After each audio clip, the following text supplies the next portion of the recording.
Hello বন্ধুরা, কেমন আছেন সবাই? আশা করি সবাই অনেক অনেক ভালো আছেন। তো বন্ধুরা, এক ক্লিকে কিভাবে আপনারা ইমোকে মেসেঞ্জার বানিয়ে ফেলবেন, তো সে বিষয়ে আলোচনা করব আজকের এই ভিডিওতে।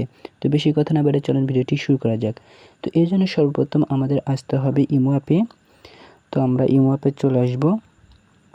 ইমো অ্যাপে চলে আসার পর আপনার উপরে প্রোফাইল দেখতে পাচ্ছেন, আপনারা এখানে ক্লিক করে দিবেন। এখানে ক্লিক করে দেওয়ার পর আপনারা নিচে দেখতে পাচ্ছেন আই বাবল, তো আপনারা এখানে ক্লিক করে দিবেন।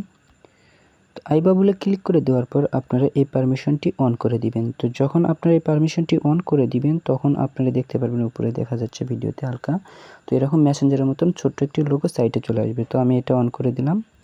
অন করে দেওয়ার পর আমি একেবারে কেটে দিলাম। তো একেবারে কেটে দেওয়ার পর আপনারা দেখতে পারবেন যে যখন আপনাদেরকে কেউ ইমোতে মেসেজ দিবে, তো তখন এই সাইটে মেসেঞ্জারের মতন একটি লোগো, ছোট্ট একটি লোগো চলে আসবে।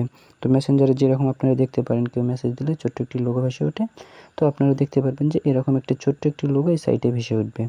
তো আজকের ভিডিও এ পর্যন্ত। যদি আমার ভিডিওটি ভালো লেগে থাকে তাহলে আমার চ্যানেলটিকে সাবস্ক্রাইব করবেন।